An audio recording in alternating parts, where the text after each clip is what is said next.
In 40 Minutes, Did You See? This week, Egon Ronay reviews BBC Two's Food and Drink programme, and Jean Rook and Mary Whitehouse talk about BBC One's EastEnders. Before that, the final programme in the series Now the War is Over looks at the last months of the Labour government and the Festival of Britain.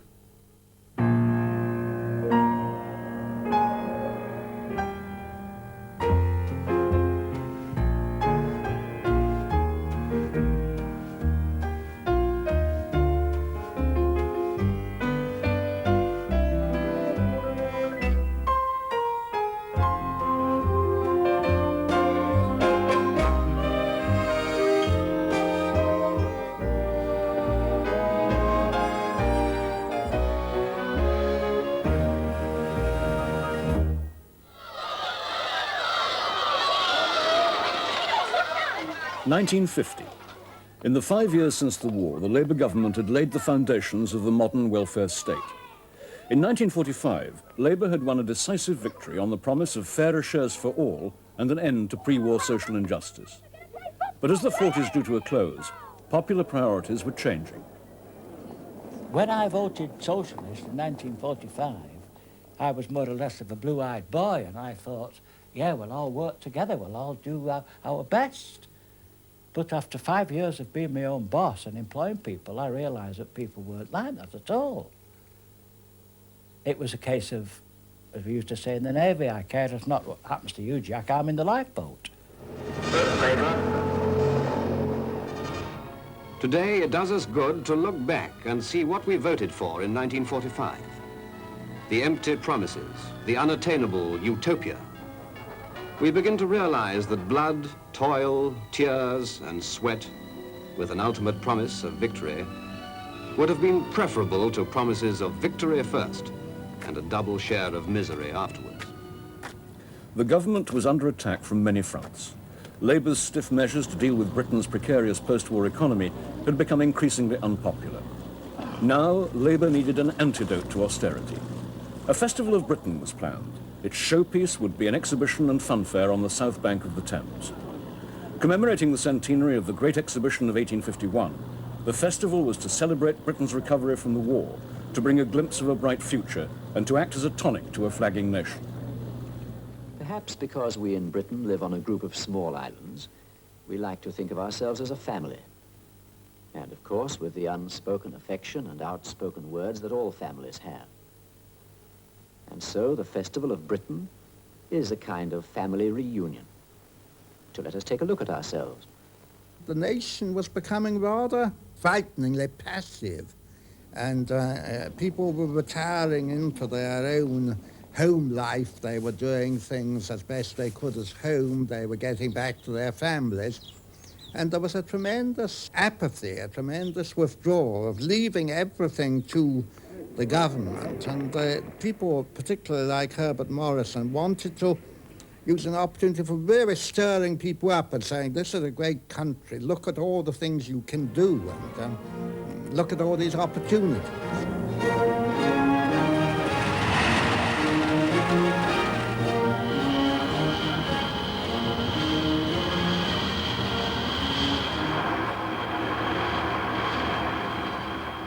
The festival's designers, like Hugh Casson, seized the chance to set the trends for the new decade.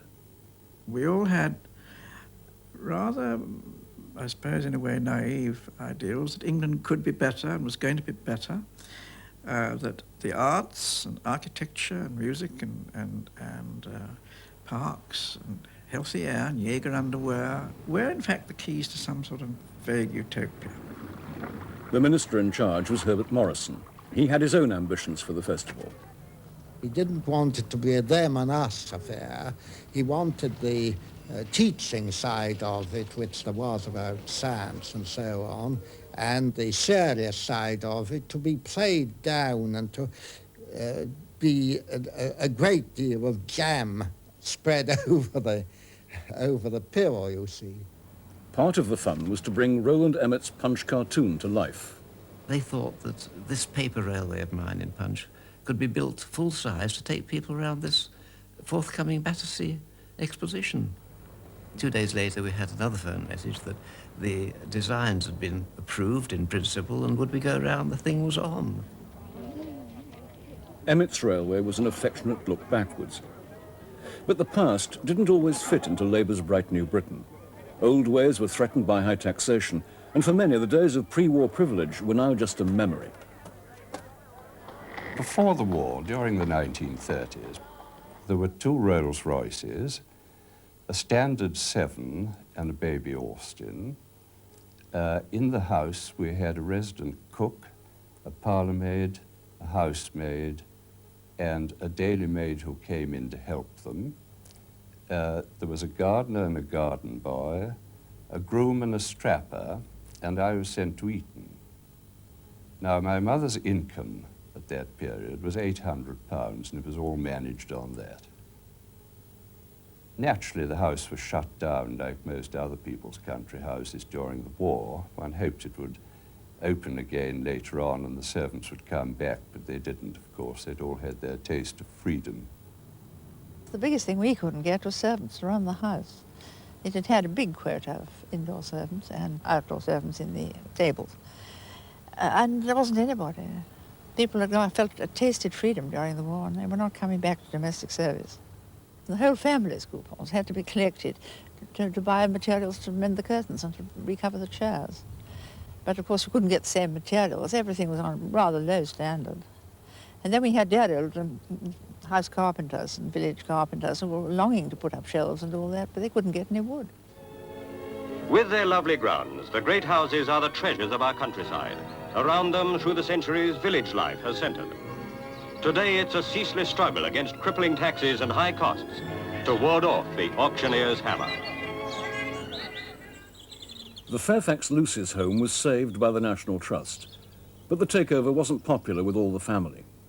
My husband's parents were dead by then, and he had still a number of old aunts living who took a very personal view about Charlcote, and it was their home, and they didn't want anything touched. And one old sister-in-law of mine was caught hiding the silver in the gold scuttles because she thought that would baffle the National Trust. There was discontent in the middle classes too, for different reasons. Luxuries were hard to come by, and even those with money to spend were fed up with the struggle to get what they wanted.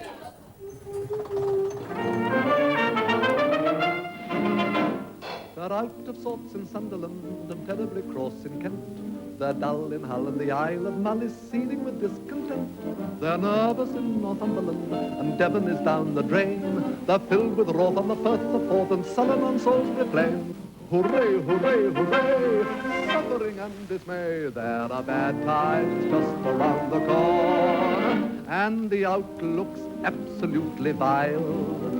There are home fires smoking from Windermere to Woking, and we're not going to tighten our belts and smile, smile, smile at the sound of the shots. We just as soon as not take God. There was nothing in the shops to buy. If there was anything decent, it all went for export. So anything that came onto the market, into the shops, as it were rejects. And it was difficult all round for everybody. I mean, you couldn't cater. You were restricted to how many guests you could have. You were restricted to what food you could serve. From Colwyn Bay to Kettering, they're sobbing themselves to sleep. The shrieks and wails in the Yorkshire dales have even depressed the sheep. In rather vulgar lettering, a very disgruntled group have posted bills on the Cotswold Hills to prove that we're in the soup. Hooray, hooray, hooray, suffering and dismay. There are bad times just around the corner, and the people waiting outside my office. I tell you, I'm up to my eyes in work. Please, will you send in the application again and get it right? On the Saturday, we went into Kingston-on-Thames to a shop and were fortunate to find a pile of export reject plates, pale blue ones, but every one was chipped. So we were looking through the pile and choosing the least chipped. And the assistant came up. She was so cross, she can't do that, she said. You must take the first 6 on the pile. There was a fear that the brave new world was creating an excuse for bureaucracy, and a suspicion that Labour was getting too regulation happy. The government still knew best. They knew exactly what was good for us, and I rather felt that I knew what was good for me. There was a sort of minginess and pettiness and a sort of I will make you moral bit that I couldn't really stand. Blackpool, without the illuminations, turns the spotlight on Conservative Party policy as 4,000 delegates assemble at the Winter Gardens Ballroom for the conference. The Conservatives sought to turn the mood of middle-class discontent to their own advantage and use it in their campaign against Labour. But the Tories needed a new image to fit the times. Excuse me, which is the right road for Britain? The right road, sir? Turn right. The signposts are clearly marked. They point the way.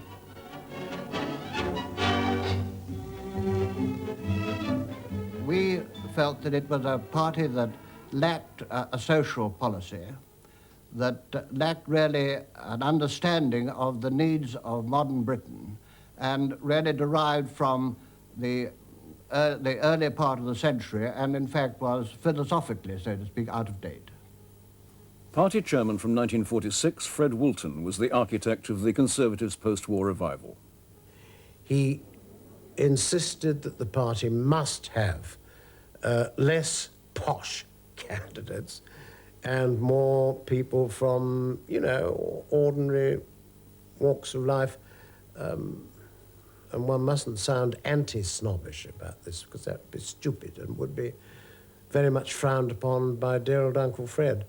But he used common sense throughout, really, and got the party cracking. One policy for Britain today is lower costs, to prevent mass unemployment and to reduce the cost of living.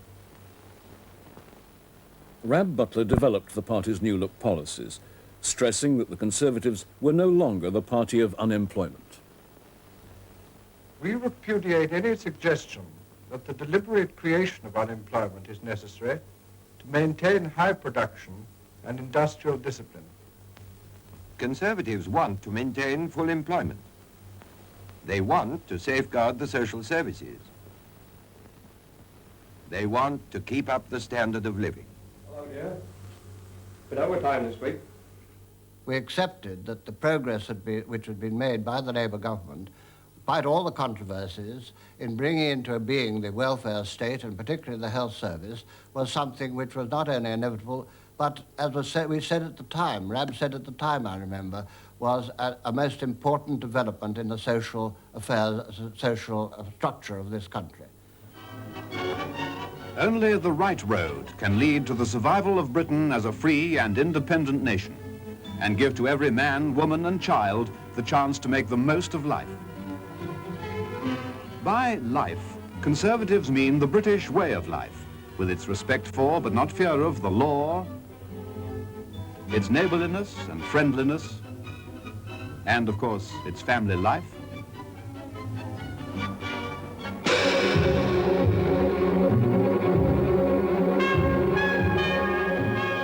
Labour had little to counter the Conservative momentum.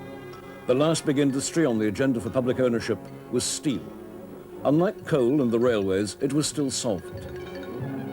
Steel nationalisation met with vigorous Tory opposition and limited support even in the Labour cabinet. Although the steel bill went through, Labour's programme seemed to be running out of steam. They had actually performed very nearly all their manifesto, and not only that, but they'd got to the end of the pavement of their ideas. There were no more ideas comparable to the welfare state, the National Health Service, nationalisation. The intellectuals hadn't given them any sort of blueprint for the future. People ask where we go now and naturally turn their minds to manufacturing industry. And then, not surprisingly, unless you're really going to embark on wholesale ownership of manufacturing industry, which I think nobody proposed, it was natural to have a look at the monopolies, of which certainly Tate and I were an outstanding example.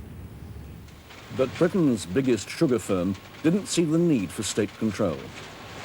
We resented what we felt was a dogmatic approach to the problems of the day. We didn't think it was necessary to attack us. We felt we were really serving the public well. I think that was why we counterattacked and why we fought. Have you enjoyed the story so far? Well, before we continue, I want to make clear a few points that might be left out. Oh, you know who I am. That's right, yes, Mr. Cube. Born in 1949 and still going... Oh, no, I mustn't say that, must I? Well, in 1949, with the aid of this... Somebody said, we want to have a figure who can be much ruder than we can ever be in public. It took off, and Mr. Cube was always very useful. We're not ashamed of making a profit. Well, it's obvious, isn't it? The making of a profit is the sign of a healthy and efficient industry. Without it... When Labour nationalised coal, it had the support of the miners. But at Tate and Lyle, the workers were opposed to a state takeover. Richard Dimbleby was hired to publicise the views of the shop floor in a series of recordings. Can I talk to some of the union men first? Oh, sure. There's definitely no need for it. I don't care what government gets in. They can't improve on us, can they? Do you think you're voicing the opinion of many people when you say that? I do, yes. You should know as a shop steward anyway, Yes. about your own people. Yes. He come to us like we went separate to talk to him, and it came to a conclusion that he knew that the people in the factory didn't want it nationalised. Mr. Cube fended off nationalisation until the government's attention was diverted by a bigger public test. In February 1950, after 5 years of Labour rule, it was time for another election. February the 23rd, a day of destiny for the people of Britain, as with the eyes of the world upon them, a record percentage went to the polls. From early morning, the polling stations were coping with a steady stream of voters, growing to a flood tide as the day went on. The Prime Minister was active in his London constituency right up to the last moment, while Mrs. Attlee rested in the car she had driven so many hundreds of miles during her husband's campaign.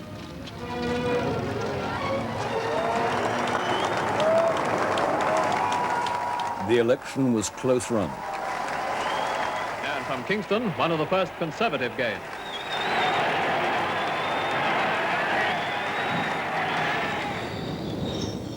Labour's majority was slashed from 126 to 5. Ernest Kinghorn held on to his Yarmouth seat for Labour. We woke up after the 1950 result to realise that we'd increased our vote. We still hadn't lost an election. And yet the other people had showered up votes all over the place to run us to almost a dead heat. And that was a shaking experience. Not a meeting? Oh, we're carrying on, that's all. Have you decided?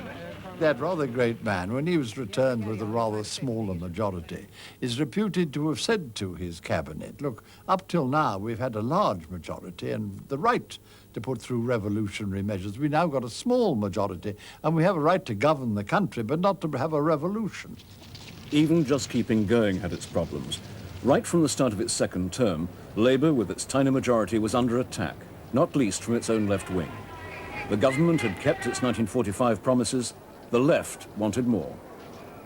We had wage freeze for 2 years, from 1947 to 1949. And there was growing discontent within the labour and trade union movement that the vision had dimmed and that we weren't going forward. Throughout the late 40s, Labour's ideal of industrial harmony was hampered by a series of unofficial dock strikes.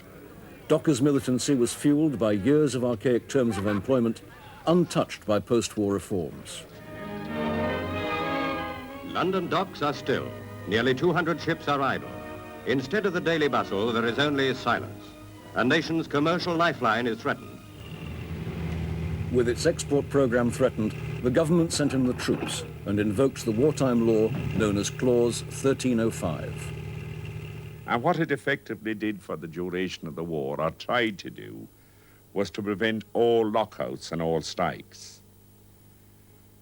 But although the war ended in 1945, that legislation was kept on. And trade unionists felt it's terrible for a Labour government to charge the dockers for a right that has been fought for since the days of Tulpuddle.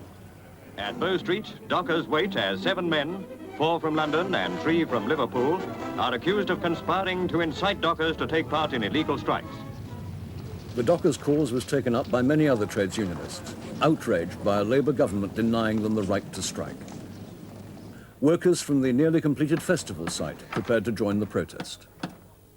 And the night before the march, it happened, I think it was pay night, we went outside with buckets and we collected, which was then an enormous sum of money, £80, to take to the dockers. And the next day we marched with banners, which the painters and decorators on the site had knocked up, to the Old Bailey.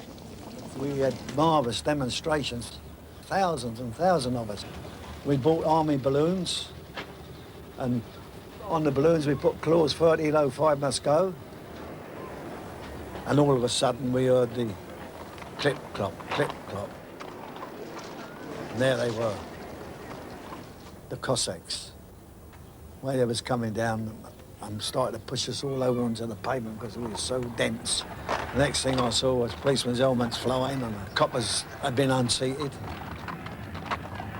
All of a sudden, the case had been stopped. There was no case to answer. The charges were dropped, and with them went Clause 1305. For the unions, it was a victory. For the Conservative opposition, it was a chance to claim that Labour was vulnerable to left-wing pressure. Socialists only want to do, peacefully and slowly, what communists would do quickly and by force. Abroad, socialism has already proved the stepping stone to communism. They tried very hard to make a link between socialism and communism.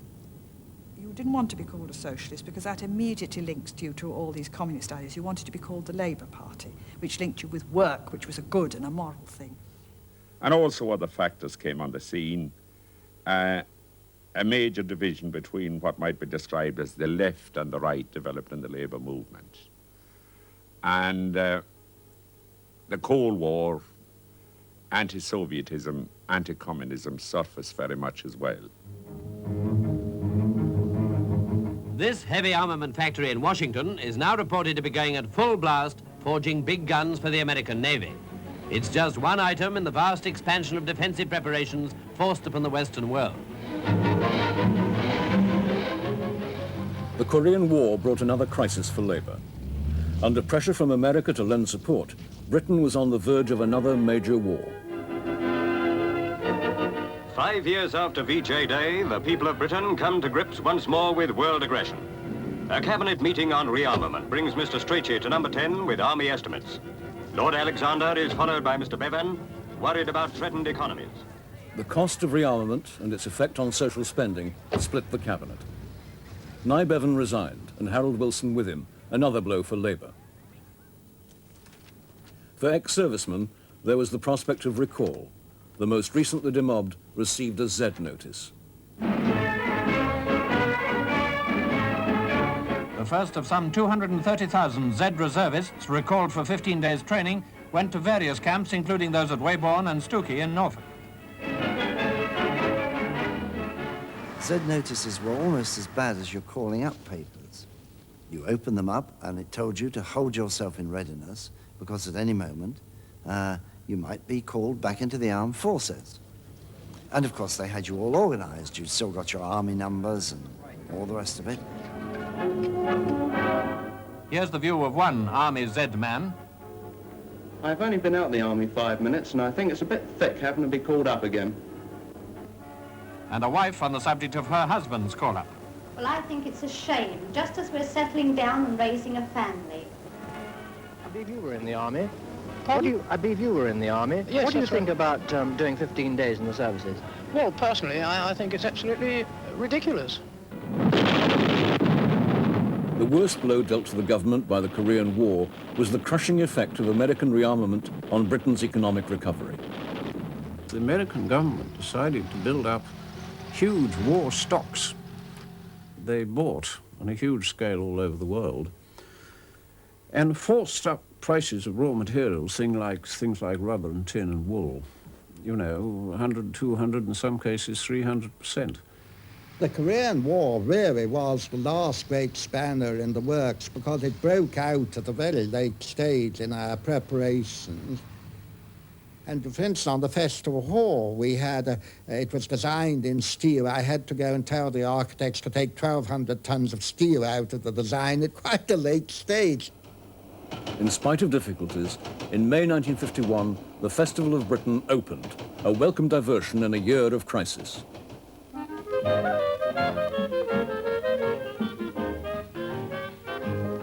The Festival of Britain is here. People are welcome from everywhere. The Festival of Britain is here. People are welcome from everywhere. Can you imagine what it will be? It is another page in British history. One of the cleverest ideas that ever planned in the history of Great Britain. We shall be singing Britain forever, through it everywhere. For you are welcome to the festival. That is what the British are saying.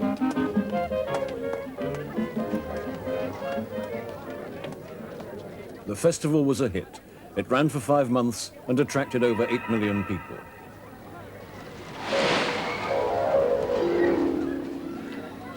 It symbolised hope for the future. This represented colour and fun and a light-heartedness which we hadn't had naturally with the war and the post-war rationing and all the problems of post-war. I loved Emmett cartoons, and the railway was a perfect evocation of his cartoons. The whole design was so much more ornate than anything we'd had around us for years and years and years. This was a delight. I think they just sort of exploded in everything you could have.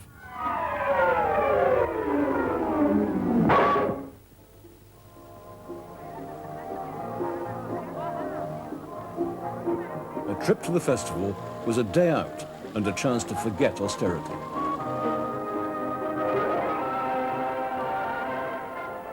I was wearing my grey costume and my hat and my white gloves. You know, at age 20, that was the sort of thing one did then. You know, you went to London and you wore your best clothes. I remember coming up firmly buttoned into my D-mob Mac, which had sort of mock footballs for buttons. I had a suit made out of this, a deux pièces, you know, a skirt and a top. Beautiful almond green. I had beige sandals and a pancake hat. And people came up and asked me where I got the felt from. Better than Christian Dior's new look. Final stage of a nationwide contest, as in London, finalists are interviewed for the proud title, Miss Festival of Britain. Each of the 24 finalists met the judges, who included Googie Withers and husband John McCallum. Hello, how do you do? Good You're evening. Marion Hooper? Yes. Why do you want to go around the world? It didn't take much to spark off a desire for something. Just at the cinema, we saw this thing being advertised. Could you be our Miss Festival of Britain and travel the world and all this? And straight away I thought, gosh, wouldn't that be really super, you know, to win something like that? And I came out and my sister and my friend, and we said, well, what have we to lose? Let's take a leaflet and fill our names and see what happens. So we did. The winner is number 4, Miss Judy Breen of Kensington. Well, Judy, you are Miss Festival. Are you thrilled? Oh, very thrilled, yes. I bet you are. You realize part of this prize is going to be a trip around the world. You're going to stop at such glamorous places I as had to always remember that I was representing Britain, and I had to have the right hat with the right shoes and the right everything. And I always felt I was being assessed as a product of youthful Britain.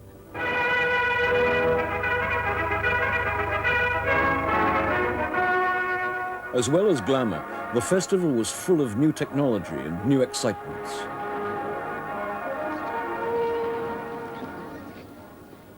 It was like a little hall, and as we walked in, we saw ourselves on television. And that was the first time of television, I think, then. And then we all walked in there, and we all were on there, you know. And there was a huge, tall thing called the Skylon. That was ever so tall. And the Skylon? Well, that was a simple formula in 3 dimensions. A clear statement in steel and aluminium and wire.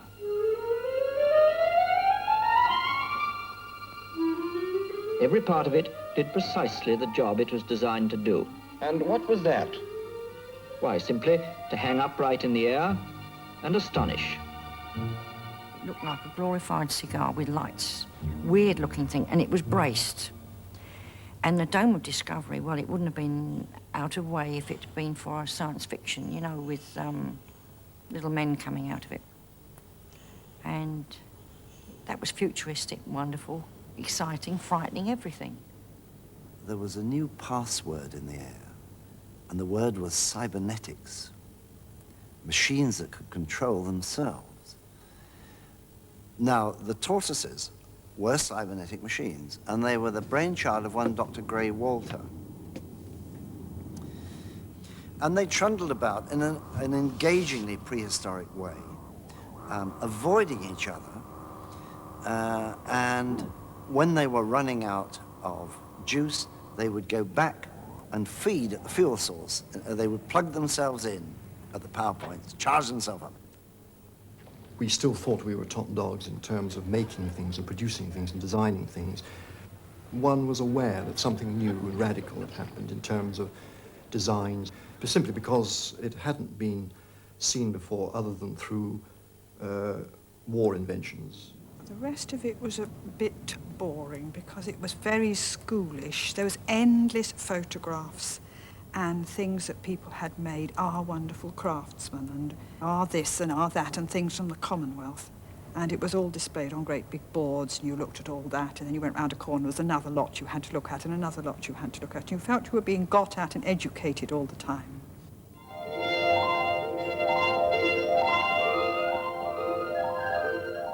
What caught the public imagination was the chance to have some unrationed fun.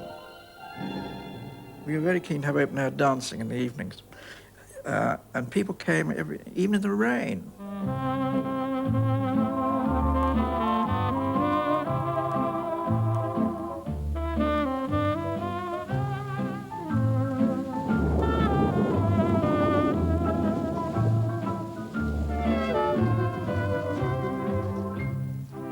They danced in long overcoats and trilby hats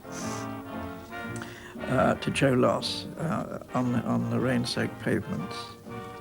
Very, very happily every Saturday night.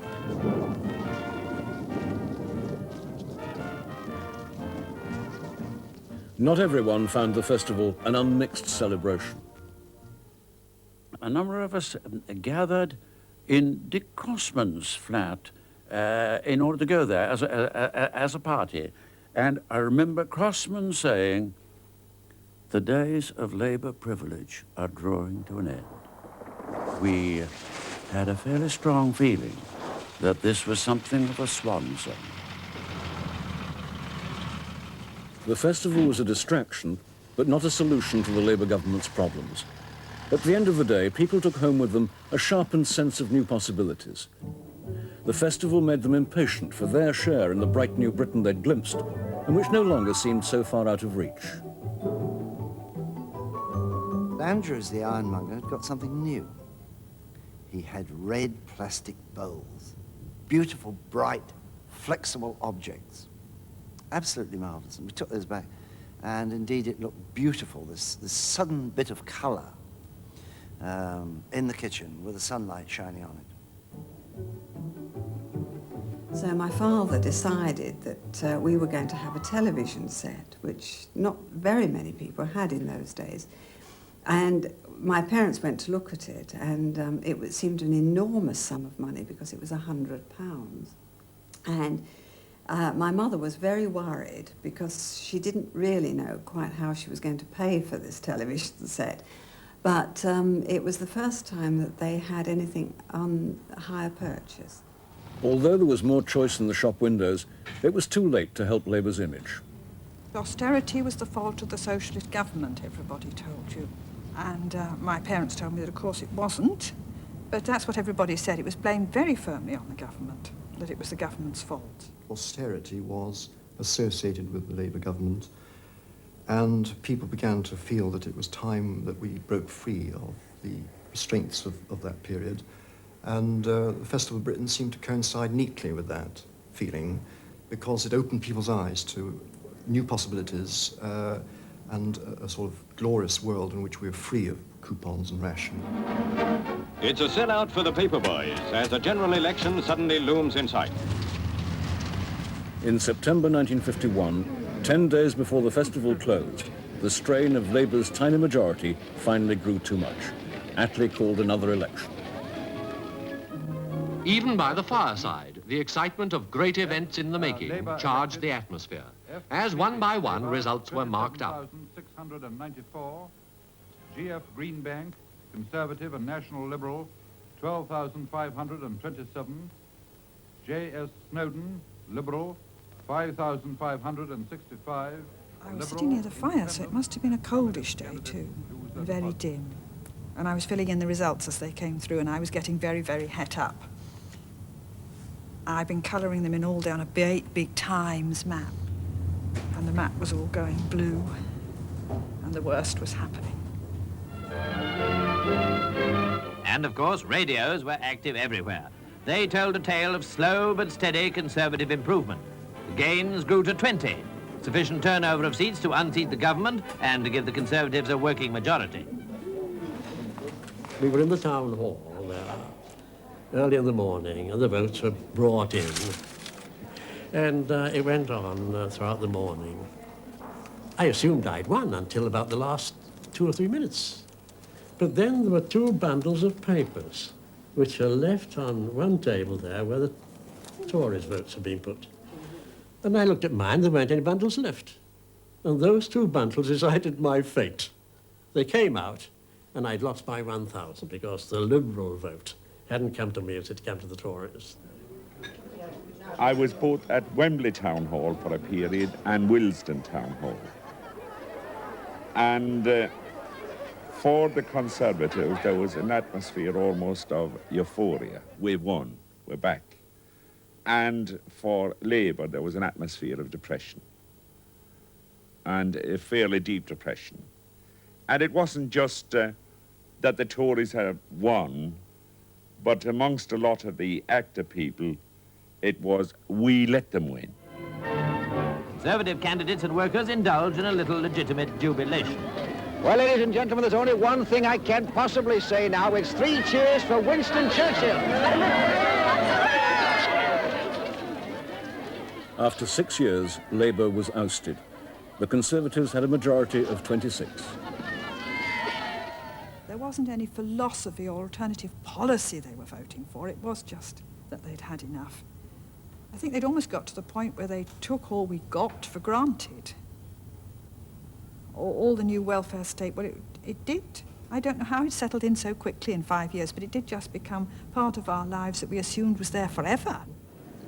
Though in 1951 the Conservatives won more seats, Labour won more votes, more indeed than ever before or since. Attlee's men and women had set a standard of social justice that was to go unchallenged for nearly 30 years. But the dream of a socialist utopia was fading beside the more concrete attractions of the new consumerism. Labour had tackled the sins of the past, the future was with the Conservatives, and the Festival of Britain was over. They felt that leaving the debris of a party was not a sensible solution because there was work to be done. Offices and flats and factories to get built. And so the great thing was to clear the decks and put it all in the rubbish bin. I always thought of it as a memorial to the future.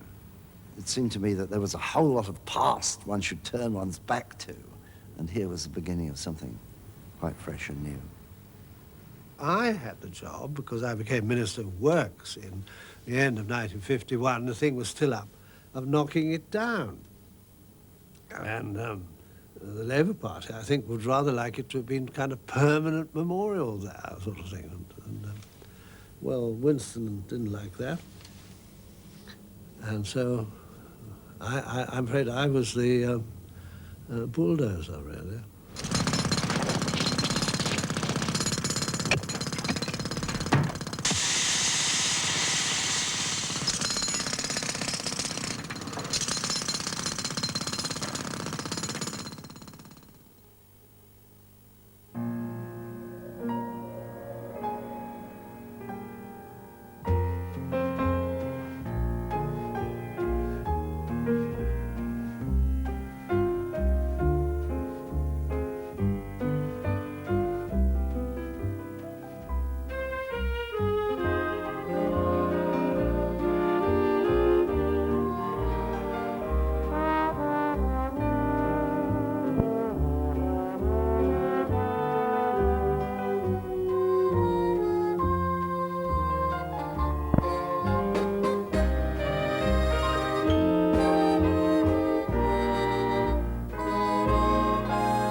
Well, this BBC book, based on the series, is available from booksellers. Starting next Friday on 2, the Home Movie Front contrasts the wartime years of a village in England with a small town in Germany, and includes some remarkable colour and black and white amateur film. All the people of the village turned out for these sort of things, and it was really a community effort. And we all had to march past here and take a salute, and it was all taken in all seriousness. There was Miss Coe, who was the headmistress. Well, Mr. Pettifer was a bit harsh to us all, you know, as we was in the country and we were Londoners, and he didn't want any of us to really go astray and make ourselves look silly, you know. The little shop, which was owned by Mrs. Whitmore, she was a great character. Then there was the post office run by Miss Holmes. That was a very important place, as we were always hoping the postman would bring news from our families and loved ones who were away in the war. Starting in Aspley Guys, England, the first